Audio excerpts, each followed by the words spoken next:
Hello, YouTube. Hi. My name's Elliot, and I'm a non-binary trans guy, and I've been documenting my transition from female to this uh, over the past 4 years, I think. Um, so this is a 1 year post top surgery video. I can't believe I'm making this. So I had top surgery with Dr. Moscatiello. I hope I'm saying his name right. About exactly a year ago. It was August 10th, and I'm gonna show my results. I'm gonna talk a little bit about gender stuff. I made notes, so if I'm looking at something else, it's because I made notes. Um, so I've been on this website kind of filming myself for a while. I think I'm on testosterone for about 4 years.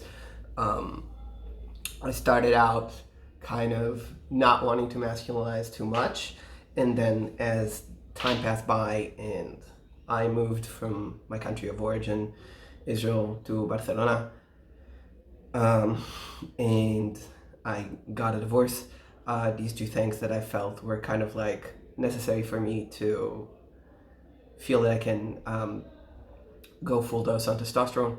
I actually kind of lost that will to stay in a very androgynous presentation and sort of, well, took more testosterone. So I'm 1 year post-op. I had a double mastectomy. I know everybody wants to see it, so let's just go. So this is my chest. 1 year after top surgery, and let's give it a full. Right? I can't really see it, but from here, and then these are the scars. If anybody cares, I know I don't really care that much, but there we are. You can see there's kind of like stretch marks here. I think those are stretch marks from my original breasts growing.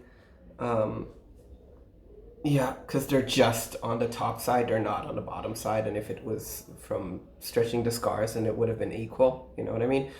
But they're just on this side of the tissue, they're not on this side of the tissue. So I'm just gonna stay topless because that's what I watch those videos for anyway. So I had a double mastectomy with Dr. Moscatiello here in Barcelona. It cost me about, the surgery itself, I think, was 5,600 or something like that. And then there was a lot of additional expenses because I had to stop working for like a month at least, and I had to get a place that I could be in, and that the people who took care of me could be in for about a month, because I was living in an apartment with roommates that wasn't really good for that. So people are really wondering about stuff like functionality, sensation, so let me go through that really quickly. First of all, sensation for me is incomplete. I don't feel the skin around my scars. So like the part that I'm touching right now, including the nipple itself, like all through the scars, and then also like about 2 centimeters for each side, like down and up. I have no sensation in that skin. I was told it was going to take like a year. Well, actually, I have to be honest and say I have a little bit more sensation on this side than on that side. I was told that whatever sensation is coming back, that it's going to come back within a year. So it hasn't come back, so I suppose it's not going to come back either. But it sucks because I really used to have nice sensation in my chest, especially erotic sensation, and it's gone. Like, it's zero. I would still trade that for the chest that I have today, so I'm not really regretful about anything. I'm very happy with the chest I have. I show it at every chance, and I think since I had top surgery, I haven't had a shirt on in any of the fucking videos that I've made. So, oh, by the way, I cussed. So I'm very happy with the aesthetic result, but like in terms of sensation, no, it hasn't come back. It hasn't even really gotten better. Like at a certain point, a few weeks after the surgery, it was that, and that's it. It just stayed that way. So I can feel pressure, but I can't feel light touch. It feels like I'm wearing a shirt or some kind of outer layer atop my skin at all times. I'm actually covering the can with my hands so I don't inadvertently uh, inadvertently do advertisement for a company I don't want to support, but I do buy their products. So what the hell am I doing? You can probably all guess what it is anyway. Okay, so functionality. First of all, to me, the chest is a muscle, so it needs to have the strength, the range of motion, the tensile ability. For me, yes, it does. Like, I can get my arms up basically all the way to what I could get them before. I can reach whatever I want to.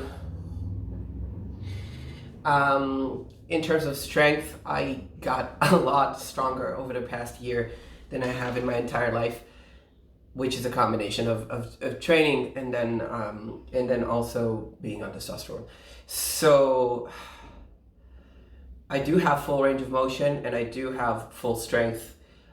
This pec muscle isn't all the way cool. There's sometimes something, but I can't say that's related to surgery. Like that could have been there because I fucked up my clavicle at 6 months post-op, or because I've always had kind of chronic tendinitis in this shoulder. Like I can't tell you that my pec not being 100% is the fault of surgery. The other side, the left side, perfect. And even though it might not be perfect on the right side, what it actually is for me is like when I really push it to the max, I feel that this pec muscle is somehow more vulnerable. It's not that I actually can't do things with this pec or that it hurts, it doesn't hurt. And I can do whatever I want. Okay, now in terms of nipple functionality, which is weird, I didn't expect my nipple to react to stimulus. I thought it was just gonna be dead tissue. Well, not dead, but you know what I mean. I didn't think it was gonna like do the puckering thing that nipples do. I thought it was just gonna be an aesthetic nipple. Well, it turns out that it responds to touch and coldness, which is awesome. So I get the pointy nipple effect when there's a call for that. I don't feel it, but I get it, which is really awesome. Now, this is kind of curious because my nipples used to be a lot bigger back when they were on top of feminine breasts. And one of the things that I really most wanted was for them to be smaller and also to do the like alert thing that nipples do. And I didn't think it was actually possible. So this is actually kind of good news because they do just that. Like the part of the, let's see if you guys can see it, like the part of the nipple itself that does the thing is like a lot smaller. Awesome surgeon. Anyways, where is I going with that? Okay, so I do have some discoloration in the nipples, which is something I don't know if anybody ever talks about, but for some reason, like a part of the color of the skin of the nipple itself, like kind of fades out. So you can see that there's like this little spot here that's a little lighter. And on the other side, it's not as clear, but, well, the nipple also looks smaller because the very edges of it have lost their kind of darker color, which I don't think continues to happen. I think it just happened up to a certain point and then stopped. Yeah, so how did I get there? How did I get this perfect manly chest? I'm a physical therapist, so it was really important to me to do a rehabilitation after my surgery. I started as soon as I got the okay to start moving at all. And I did, to the best of my professional knowledge, everything that was possible and not prohibited by post-operative contraindications. I started at 2 weeks with a very gentle movement that was adequate to the stage of the healing that I was at. After a month, I checked in and my results were already impressive. I slowly built it up, like I slowly augmented the kind of exercises and resistance that I was doing, both in terms of range of motion and both in terms of strength. And I left the actual exertion of the pectoral muscle to the very end. So I did things like lateral raises with 5 kilograms before I ever did press against any kind of resistance or a real push-up. And at the 2 months mark, I was giving the all clear to go back to any kind of sports. Now, I do mean any kind of sports, because the sports that I usually do is circus. So for me, it would be very pec heavy work and also like final range of motion kind of work. So after 8 weeks after surgery, I was back to doing everything, including everything according to my surgeon. And my scars are, well, maybe you can get better scars, but I'm pretty happy with what I've got. So I just want to kind of like dispel the myth that you have to not move or not use your arms for an extended period of time after surgery. And to me, anything that's over 2 weeks is an extended period of time. So, of course, whatever you do it with a licensed physical therapist. Don't gamble with your rehabilitation or contradict the orders of your surgeon, because every procedure is slightly different. But what I got was pretty standard, and the indications that I got were fairly standard. So I would really recommend having a good conversation with your surgeon about how soon can you do what, and then taking that information, speaking to a physical therapist, and taking basically the guidance from them also, because physical therapist is actually the specialist in rehabilitation. The doctor is the specialist in surgery. So you kind of want to have both professionals working together, but in the end, the person who decides doing surgery is the surgeon, and the person who decides doing rehabilitation is the physical therapist. The physical therapist might want to consult the surgeon in order to kind of understand what the surgeon thinks about the risks and such. But in the end, doing rehabilitation, the professional who is in charge of rehabilitation is actually your physical therapist, not your surgeon. Okay, so that said,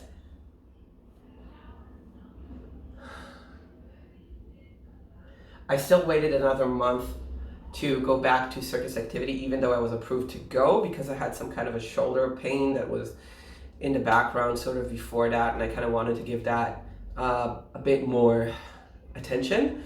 But I went back to circus training, and that includes handstands, pull-ups, things that are much more complicated than handstands and pull-ups, and lifting people. So you can say I've put a lot of, oh yeah, and I also did weight training for a good part of this year. So you can say I've put my chest through a lot of work this year. I think I built up some muscle. I had a lot of swelling in my abdomen after surgery. I think most of it is due to the surgery itself. And after surgery, I had kind of like a distended stomach. I had kind of like fluid buildup in my stomach and all the rest of it. And I looked kind of puffy for about 3 months, which, you know, you just work through. I did a lot of cardio as soon as I could. That really helped. And then I did my normal training, which I suppose also really helped. I just think that cardio is really good for anything that has to do with fluids, you know, because it gets your circulation and your heart kind of back on track and, well, regulates you. What else? So I still have a little bit of stretching to do, like when I do a dead hang, when I'm completely hanging with my chest in and my shoulder rotated all the way in, Then I get a little bit of a stretch sensation, just I really have to look for it. Nothing like the stretch sensation I had in the first 2 months, which was like such a significant stretch that it didn't let me breathe. That was something that I worked through. My scars, even though I stretched the shit out of them, do not look stretched, so that's different. I was advised to massage my scars, which I did for like the first month or two after being told to do so, but in the end I didn't feel that it changed a lot, so I kind of stopped it. My scars did get a lot of movement because of all the movement that I was doing anyway with my upper extremity, so I don't know how much importance to assign to it. I did kind of oil them, like I put rose hip oil on them twice a day for about 8 months, so that might also be a factor.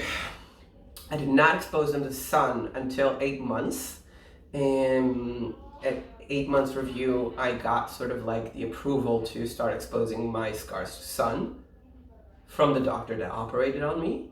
And I was kind of like iffy about it, so I waited a little more and I put a lot of sunscreen on it. I kind of get the feeling like this scar is like slightly more red, and if I'm not wrong, then everything that has to do with color is really sun related. Anyways, I still don't really get like, I don't really like to get the sun directly on my chest because I'm kind of still thinking about these scars forming, you know, maybe next year. Also, I don't know if you've noticed, but I'm like ghost white, so I don't want to get burned. I don't really go in the sun anyway. What else? Jesus. Okay, so that was that about my scars. Well, I did put like adhesive band on them for like the first 3, 4, maybe even 5 months. I'm not sure. I would just bandage them before doing any kind of anything, and that was supposed to be pressing the scars kind of like down, pressing the tissue down so the scar tissue doesn't push out, but that was kind of like a very simple, very cheap kind of like tape.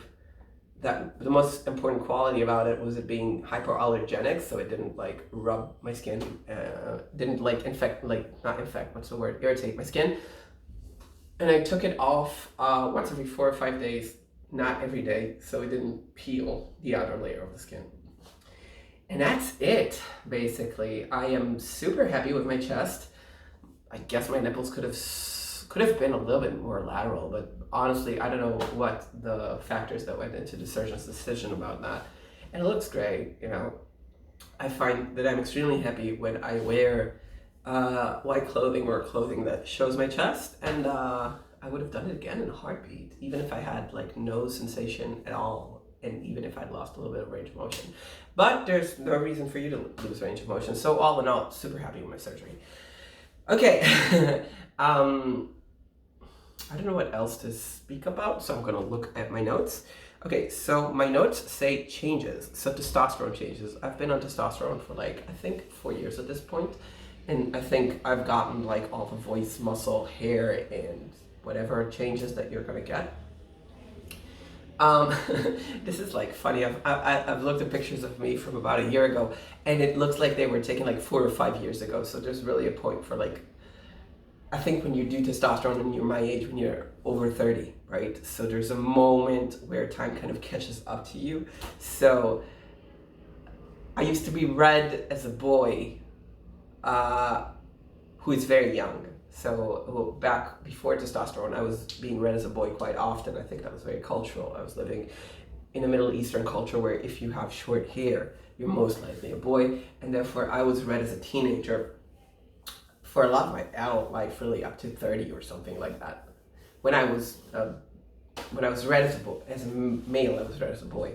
And then I started taking testosterone, and and my age started to like get older when I passed, and then I was perceived as a very young adult. It was like 18 or 19, and then at a certain point I reached my 20s, and then when I went on full dose of testosterone, it actually like people identified me as 23 at the beginning of the year, and then at the end of that year, people are like, you couldn't possibly be 23. You're probably 27, 28, 29. So I'm not sure what I'm being read as right now, but when I tell people my actual age, which is 36 years old, I get like, no ways, which is kind of nice because I suppose it's always nice to look young because it's associated with being healthy and the rest of it. At the same time, there's a point where I would like to be read as 36 because that's who I am. So,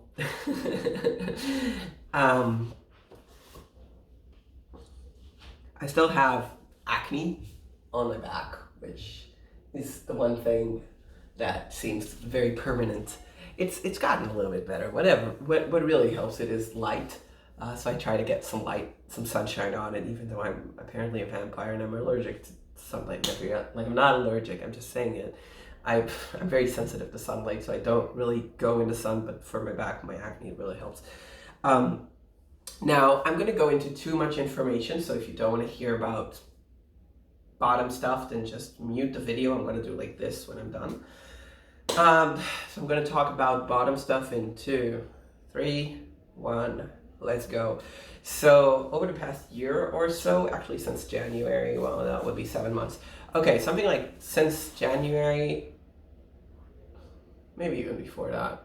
Well, over the past year, I've had some dryness and some pain, especially with penetration. So I went to a gynecologist who informed me that I had vaginal atrophy.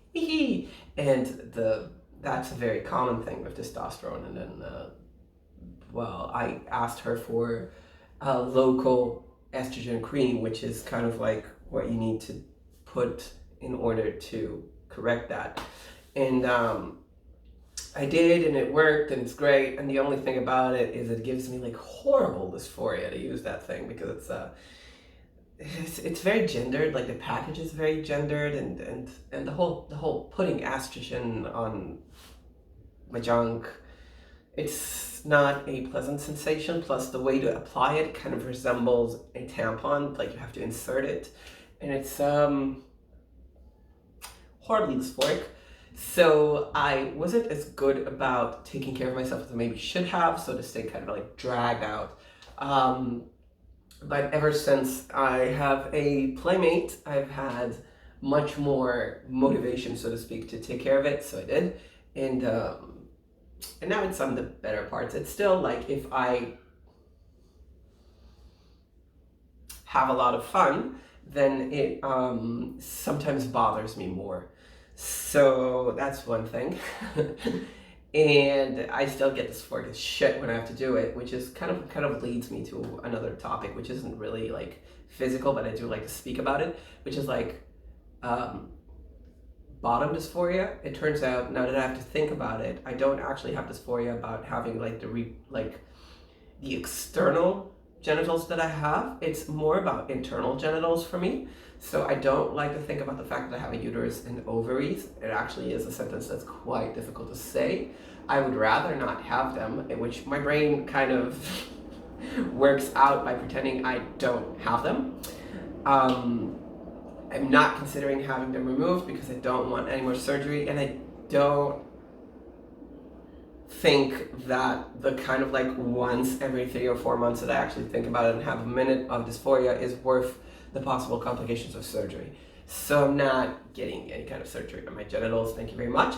And also I've come to the conclusion that like thinking of myself as someone with a penis would actually generate about as much dysphoria as thinking of myself as somebody with a uterus and ovaries. I'm just not really in sync with human reproductive anatomy.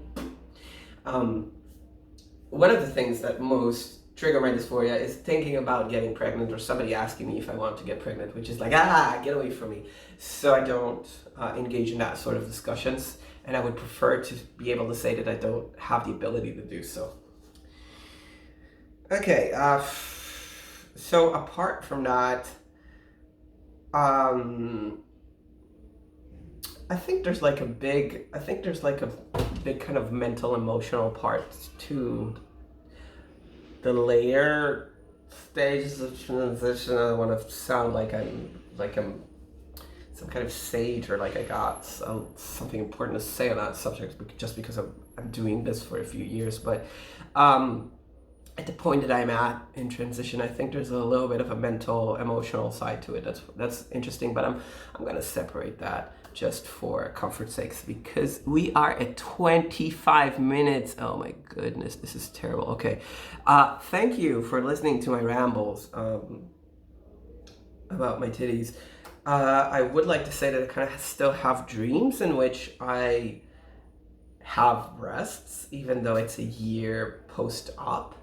So apparently this is really important. And I do have like the joy moments of seeing myself in a mirror or like taking a shirt, like putting a shirt on, taking a shirt off, and realizing that I actually have the chest that I'm supposed to have. So that has not gotten normalized yet. So, and it was definitely the right decision. Yeah. Okay. So thank you guys for watching. I will be uploading more soon, I think. And have a beautiful summer.